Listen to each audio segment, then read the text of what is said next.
Education time tonight will be conducted by Arbor Judge Roger. I'm sorry, Roger, I don't know how to say your last name, from Oregon. Smith. Yeah. Well, actually, I was kind of making fun of my own name. In German, it's Hassenpflug, and it means hates to plow. Spelled slightly different, it means flying rabbit. It was Hassenpflegen, so I'm in the right hobby.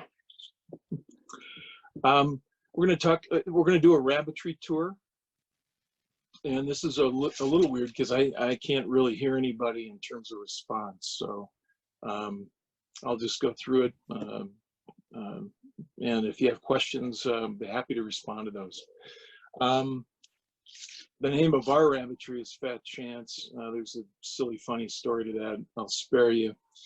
We started raising rabbits in 1975 in Minnesota. We moved to Oregon in 1979. We've had rabbitries in 6 locations over 45 years. 4 adapted buildings where you might come onto a property and have a garage to work with, or you might come onto a property and have a barn to work with, that type of thing. In the rabbitry that I'm going to show you today, I actually got to build that one in 2004.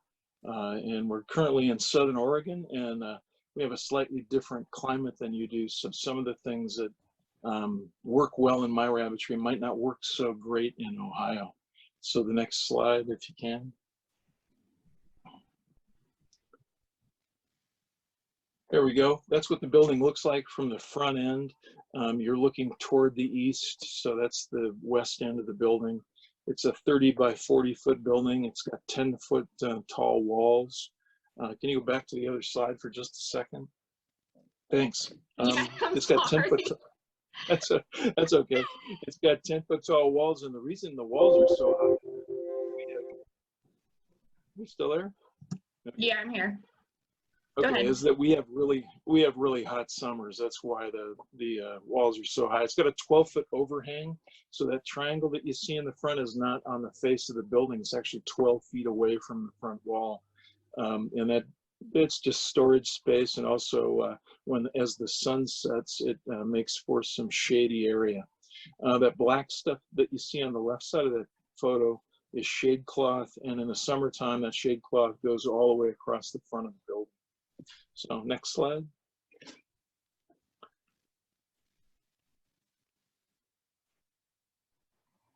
That's looking at the east side and south side of the building. And again, it has an 8-foot overhang, and that's just for shade and for storage. So the next one.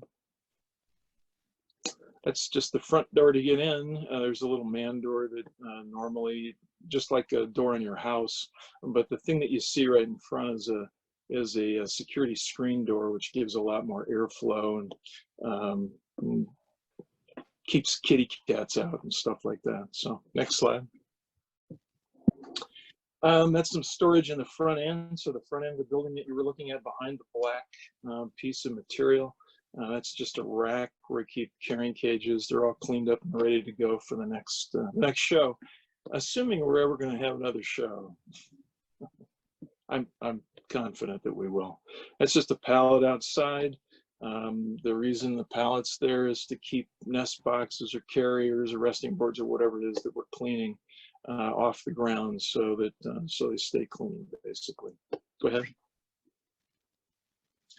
I use a swamp cooler. Again, we have very hot summers, so I use an evaporative cooler. That works fine. It's about the biggest one I can buy. It covers about 3,600 square feet. It works. It drops the temperature about 5 to 10 degrees. So when we're 105 here, and we get a few days like that in the summertime, it'll drop the temperature down to about 95 in that neighborhood. So next one. Just the pallet to organize stuff. So feed, there's a couple of different kinds of hay. Timothy hay for feeding rabbits, grass hay for putting into nest boxes. The Eco Flakes in the back are just the pine shavings that go into nest boxes. I empty the bags of feed into the cans and feed out of the cans. Probably the funniest thing in the picture, up in the upper right-hand corner, there's a fish net. And when rabbits get out, that's a really handy tool to have. Next one. Nest boxes all ready to go.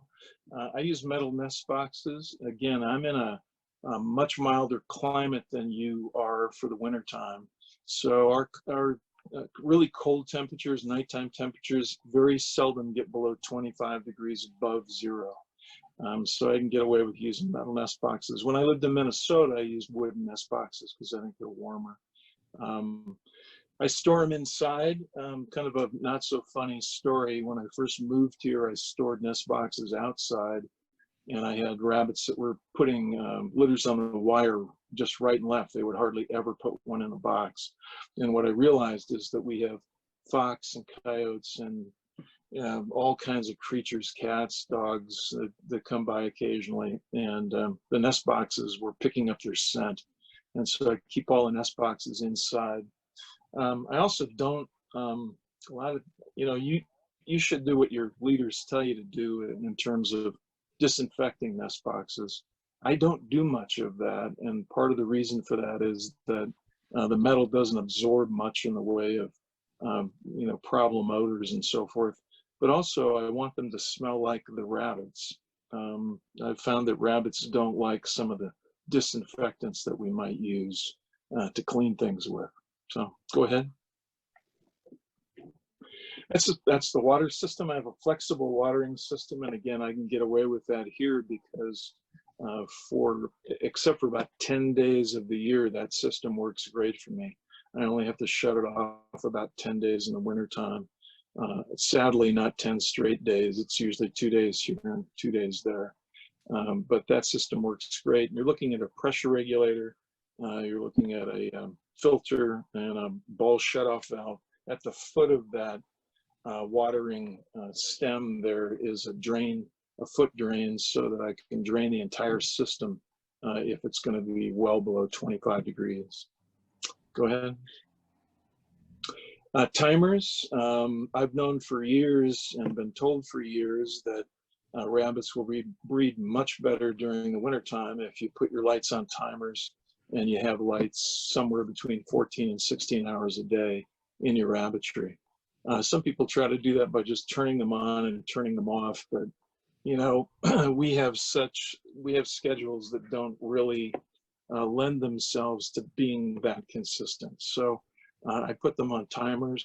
There are 2 banks of lights. That's why there are 2 timers.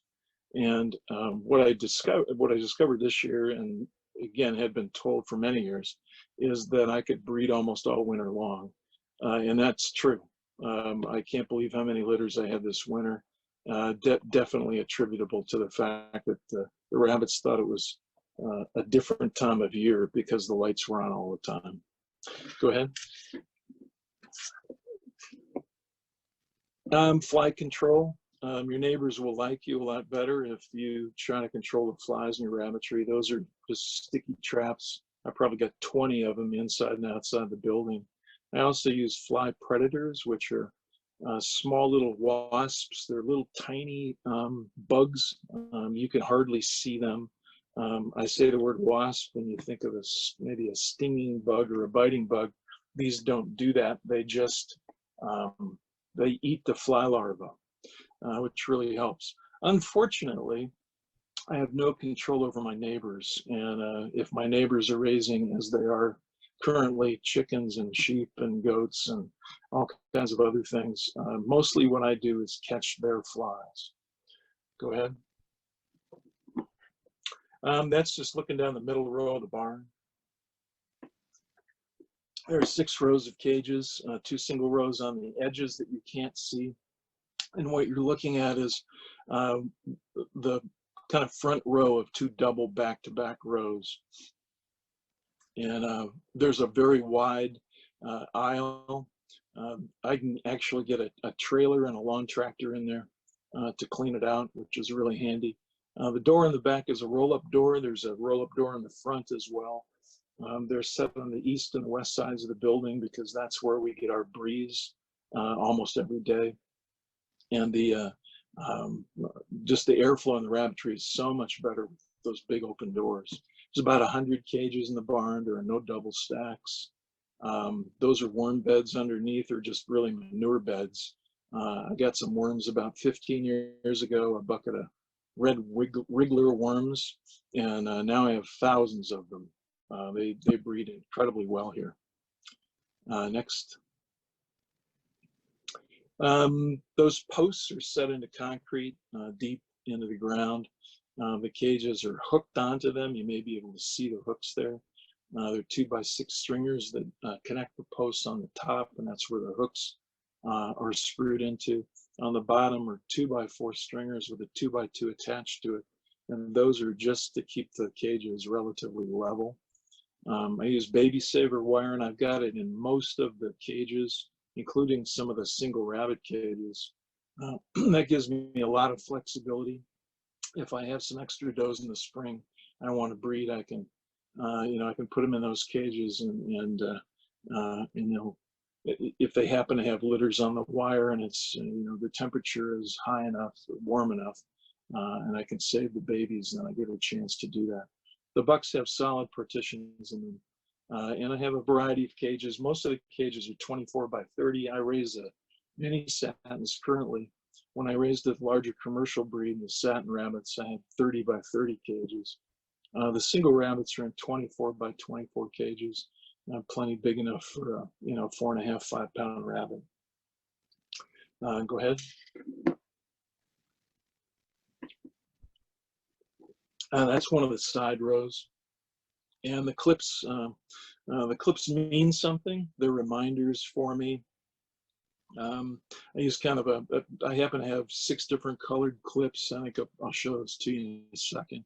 I'll tell you what they're all about. But again, we have a milder climate, so you're looking at my watering system. It's a 5/16 flexible tube system, super easy to maintain, works really well in the climate I'm in.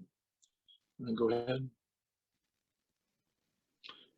There's a nest box with a doe in it. She's got a litter, she's got a resting board. I've tried lots of different kinds of resting boards. I operate in a very damp climate. There's a lot of moisture in the air in the winter time here.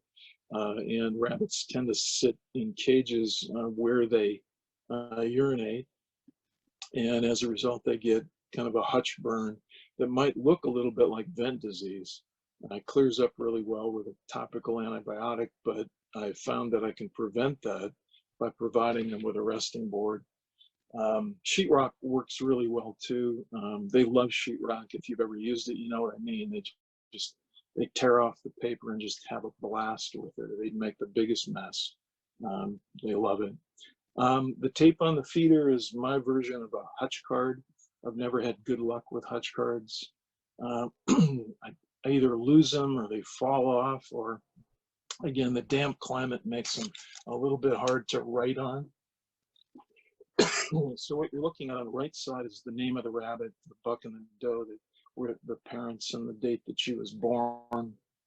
On the left side, you're looking at the buck and the doe that I bred and the date that I bred them and the number of rabbits that should be in the box. Next. Oh, that's a bucket of clips. I've actually got 2 buckets of clips. So I got about 6 colors, maybe 7 or 8 colors actually. And I just use them for reminders. They tell me when does are due, so I use kind of a red, white, and blue system. And I change them each week. So every week I might have somewhere between 4 and 10 does due. And the red ones go on the does that are due first, the white ones go on the does that are due second, and so forth. They might tell me that I've got a water leak somewhere and I need to go back and fix it. They're just little reminders, just kind of a handy little thing. The upside, I see I got you a nest box picture with some nice little raisins on the top there. But the upside down crock, the reason for that, when the kits are smaller than the ones that you see inside the box there, they're first coming out of the box, they can get back into the box a lot easier if they have an upside down crock that's not too tall in the cage. And they can hop back in. I probably save 6 or 8 rabbits every year, easy, maybe more than that, probably more than I know, just because they can get back into the box and get warm again. Go ahead. That's the table I have inside my rabbitry. It looks very much like a table that you'd see in a judging setup in a showroom. And in fact, believe it or not, that table was originally a show table. It's incredibly heavy, so I'm glad we don't use it anymore. It has the same kind of coops you might see in a show. I think there's 7 of them, and that's where I train rabbits, pose them, evaluate them. They get used to being in a holding coop. Getting used to those kinds of things are really important. It tends to eliminate some of the bad behavior that happens the very first time you take a rabbit to a show. And I think I really don't know how people who just have one little space to look at a rabbit can really do a good job of culling a litter, because it's really all about comparison, and you want to keep the best rabbit. It's much easier to figure that out if you have a few holding coops and a little bit bigger table. That's good. Scale, real important to have a scale. There's upward weights, lower weights. I monitor litter weight too. I raise a small breed, and if you raise mini satins, you know that you get these double dwarfs. They only live for about 2 or 3 days, but you also get kind of normal rabbits that wind up being much bigger than the breed allows. And excuse me, those big rabbits at about 8 to 10 weeks, they're going to weigh 3.5 pounds, and they're just going to wind up being way too big. So rather than waste time feeding them, I can cull them early if I weigh them, and I know what they weigh. The dog brush, it just cleans the table. Next one.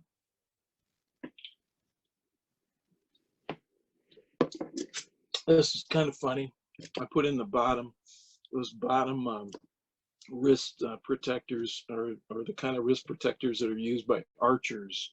And in the summertime, I almost always wear the ones that have the H on them, just to protect my wrist from little bitty rabbits. But those archer kind of arm guards I use in the summertime when I'm not wearing long sleeves, and it really stops a lot of bleeding and explanations that I have to make to people that I meet. So it's kind of handy. Water, I always have water on the table to take static electricity out of the coats. You really can't tell if a coat's in good shape or not in good shape unless you get the static electricity out of it. Water will do that. And then, of course, some kind of measuring device. If you have bigger rabbits, you're going to need a larger measuring tool than that. But mini satins have a maximum ear length, and I don't want them anywhere near close to it. So I make sure I measure them as they're growing out. Go ahead. Different kinds of crocks. For me, these are a backup to my water system. I only use these crocks with water in them about maybe 10 days a year at the most. I think this year we only had about 4 or 5 days like that. I also use crocks if those are wasting feed or if litters are wasting feed. There's 3 different kinds here. I'm sure you're familiar with all of them. The ceramic ones are real heavy.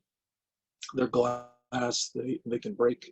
The plastic ones are pretty durable. They're very lightweight, but they're also really easy to flip in the cage if the doe or the buck thinks they're a play toy instead of a watering device.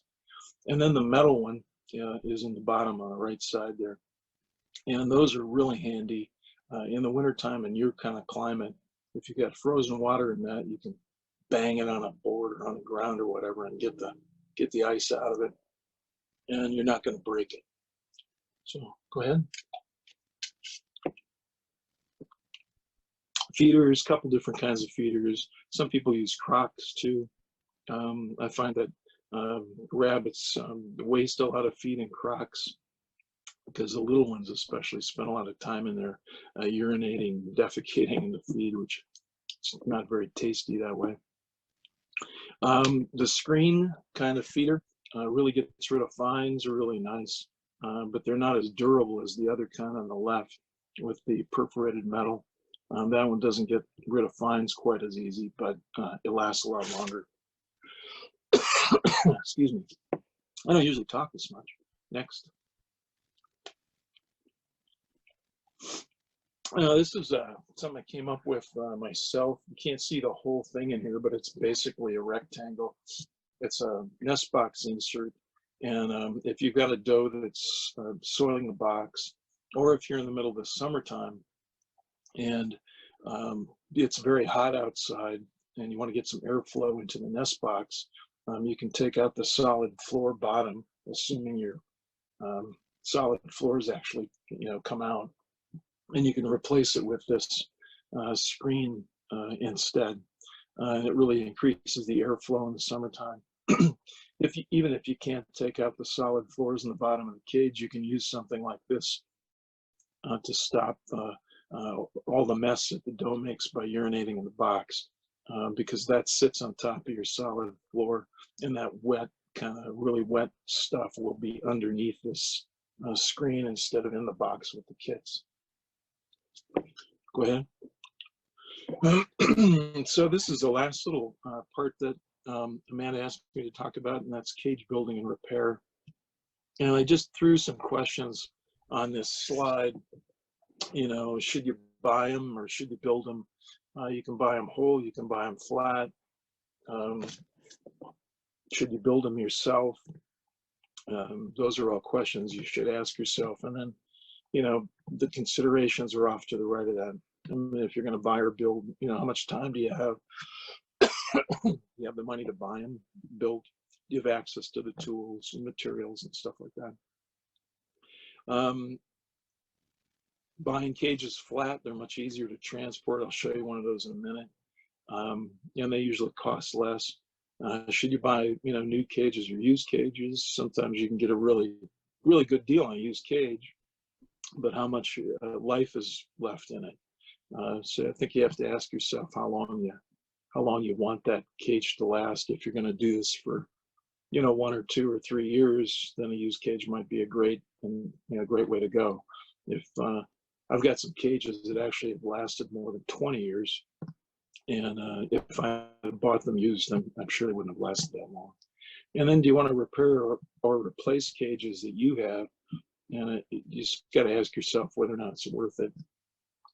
Materials, of course, the better materials that you buy, for example, after welded wire lasts a lot longer than before welded wire. It costs more, but it's stiffer, it's more durable. And again, just how long you're going to need it. So go ahead. So that's a flat cage that I haven't put together yet because I'm in the process of rebuilding all of the cages in my rabbitry. So you caught me at the right time for this, I guess. They're much easier to transport. I can literally bring home 20 or 30 cages easily in my pickup truck. If you buy them flat like this, they're usually less expensive. They're usually partially built already. So when I take off those little white strips of material, the cage is almost built when I set it up. I've only got to do 2 or 3 sides to it and the middle partitions. So it's pretty easy to put together. Go ahead. That's a cage I actually built in 1995, and I'm just replacing the bottom wire, if you can believe it. I don't know if you can see it in the slide, but the corners are rounded on it. When I built those cages, I had a metal press that just helped me fold the wire. So I folded 3 of the corners and then just attached one of them. Anytime you're putting J-clips or rings on a cage, you're increasing the chance that you're going to have a rust area. And those rounded corners haven't rusted in 25 years. What I did with that cage, I've already painted it. And I'm going to talk about painting in a few minutes. But I painted the side wire and the top wire. I'm going to cut off the bottom 2 inches, and that cage is upside down, so the bottom wire is on the top and the top wire is on the bottom. I'm going to cut off the bottom 2 inches of the cage rather than try to take the bottom wire off, because where it's connected, there's a lot of rust area. So I'm just going to take off the bottom 2 inches and then put on a brand new floor. Next one. That's the cage wire I'm going to use. And those little metal things in the front are just, they're electrical tubing. I put the big round of wire in it, then I can roll it out, and I don't have to have another person helping me. It's a heavy 14 gauge bottom wire. It's welded after, or it's galvanized after it's welded. I hope I said that right the last time I said that. But and again, that it makes the wire a little bit stiffer. It's a little bit more difficult to work with because of the stiffness, but it lasts a lot longer. Again, I've got some bottom wire that I'm just replacing for the first time in 20 years. Next, just some tools, and from left to right, a screwdriver, that's obvious, but what it's used for when I'm building cages is it aligns the wire, especially when you're having to do a middle partition and the cage is already built and you've got to get a J-clip on it. It just helps you align the wire so that you can get that clip or that hog ring on it. Needle nose plier is kind of the same thing. Diagonal cutters, you're going to have to cut wire. The green handled tool is a J-clip removing tool. So if you're removing J-clips, that is a much faster and efficient way to do it. The tool on the right is a J-clip pliers, and of course a tape measure. You can't hardly do anything without a tape measure. Next. I prefer rings when I'm building cages because I think they rust less. You have less rust issue. On the right side, that's a manual pliers inside that little plastic container or the individual rings. The black tool on the bottom is a cartridge ringer, and you can kind of see the rings in there if you look carefully. And the cartridges are up in that box. I can ring a side of a cage in about 1.5 minutes when that tool works properly. That same bit of work would take me, 15 minutes, 10, 15 minutes if I'm using a manual tool. Next.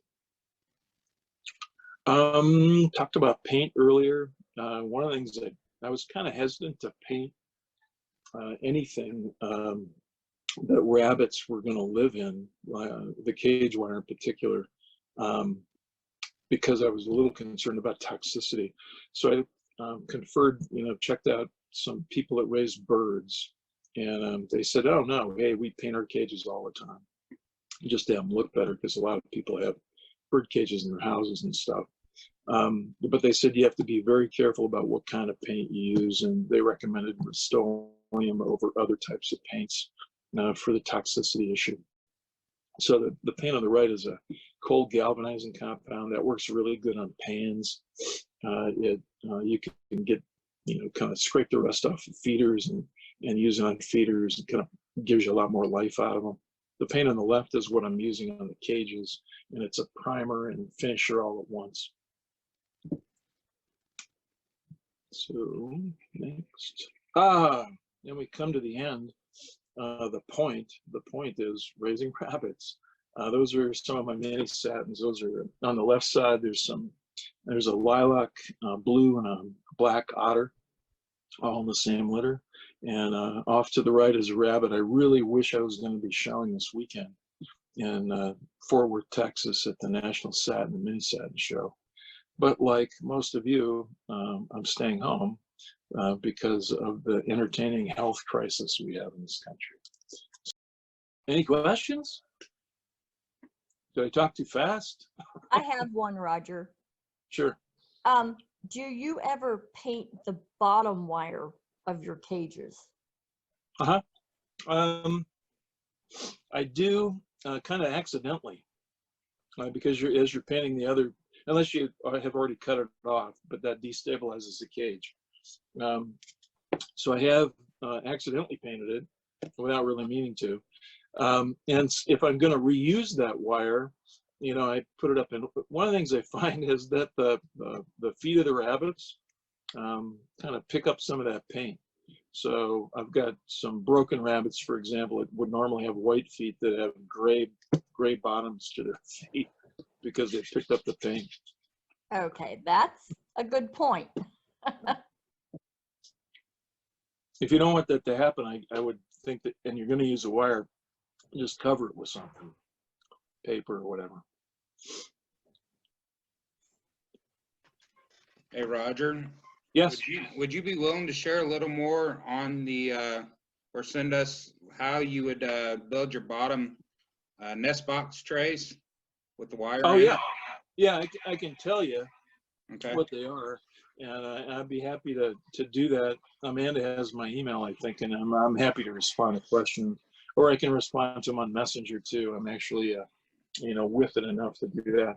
But what they are is it's an insert, obviously, and it's a piece of plywood where I cut out the center of it, and I use some really old-fashioned vents, like the kind of vents that would go at the base of your house, or maybe up in the soffit of your house. Okay. And that's what the wire material is. I think you could do it other ways too. You could probably use some hardware cloth, something like that. You just want to be sure that there aren't any sharp edges on it, because you're gonna have little rabbits in there, and you don't want to get them cut up. So maybe an idea is to cut the hole actually in the middle of the plywood, and take hardware cloth and staple to the bottom, so that way, yeah, you might have a little recess, but okay. I was just curious how you built those. Those are pretty neat, because I know we got a couple of those. We raise our Bruns and Dutch, and we have a couple that like to get their nest boxes pretty wet. So Yeah. I thought that was a pretty good ingenious idea that we might borrow from you. Yeah, you could actually raise them up if you build them like you're talking about. You could raise them up. You could put a little tiny piece of wood on the edges of the that would be in between the solid bottom and that insert, that would get them up a little bit, so that the wet shavings would kind of float to the bottom and in between the two. Okay, I appreciate that. Mm-hmm.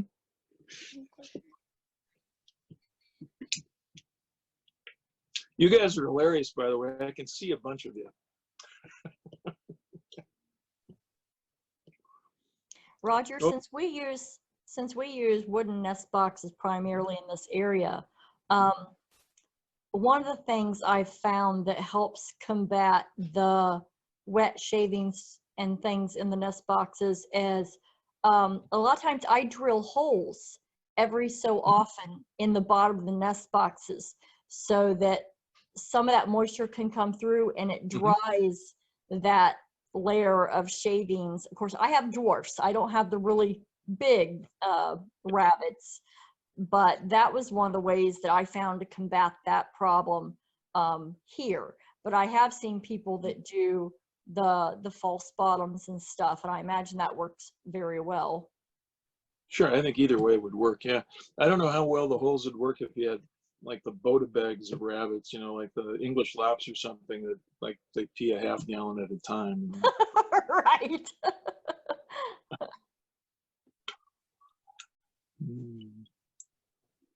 So anything else? This is really pretty cool. I'll tell you that I was on one of these about 45 minutes before I got a chance to be on this one with Amanda. There's a fellow down in Central California that's doing the same thing with a 4-H club today, and they did a tattooing demonstration, and they're going to do a showmanship demonstration via this Zoom. Pretty cool technology. I agree. Especially in the times. Oh yeah, yeah. I was going to wear a mask today, but I figured you were all far enough away. I really enjoyed your presentation. You brought up a lot of things like the cage building and the different things that you do as well, that probably some of the kids have never seen or never thought of. So I really, really appreciate you being so thorough with that. Yeah, it's my modus. Over preparation. Hey, you can't be too prepared. Yeah. And I actually was going to say something too, because my daughter Z, she's been raising rabbits, oh gosh, 5 years now. I don't know. But she has her own rabbitry that she calls, I don't even remember, Z's Rabbitry. But anyway, 7 years you've been doing it? Okay, she just said 7 years. Okay, anyways, It does fly. But just from hearing your presentation and then just watching her do her own, like I don't help her much in her barn. I mean, I help clean it and things like that, but that's her baby, but she takes care of it. But I learned a lot to where I was like, oh, maybe we could have tried that, or we could try this, or just some different things. So I really appreciate you sharing what you do and your information that you have. Sure. It's either this or hang out in the garden all day, you know. I was gonna ask, do you know currently how many rabbits you do have? Oh, I love that question. People that don't raise rabbits ask me that all the time. So here's what I tell them. You know, I spent my entire career helping people with disabilities get out of institutional settings. And what I do in my hobby is I provide over an institution, basically. I've got 100 rooms. That's the way I think about it. And at any given time, they're not always full, although because of the light timers, I had tremendous luck this winter breeding rabbits. So I've got a much fuller rabbitry than I would normally have this time of year. This time of year, I'd normally have 20, 25 empty holes out of 100, and all ready to fill them with spring babies, you know, ready for the spring shows. But I'm struggling to find an empty hole right now because of the timers. But there are 100 cages, and in the wintertime, when everybody decided they weren't going to breed, there aren't many more than 100 rabbits in there. But boy, when the spring explosion happens, I raise about, well, I look at the data, I raise between 650 and 800 baby rabbits a year. That's quite a few. Quite a few, and I'm really excited if I save 50 of them I really like. Yeah, I get that. You know, the light does make a difference. I mean, I've been doing that for years with the dwarfs, keeping my building heated to a certain degree, because, you know, we get much more brutal winters Right. than you get. And from usually October 1st through April 1st or so, my lights are never turned off. I don't even use a timer. I just leave them on constantly. And a lot of other people say, I don't know how you do it. I don't have any luck, blah, blah, blah. And I get babies year round. I had a great winter. My worst part was the start of this year, and that's only because I kept 20 does from last year to replace aging does this year. So all of those are getting broke in, because with dwarfs, you know, it can take 2-3 litters before they get everything right, and raise them through weaning. So, but yeah, the lights make a huge difference if you want to breed in the winter. I'm glad you're having success with that, and you finally found that out. Yeah. Old dog, new trick, you know.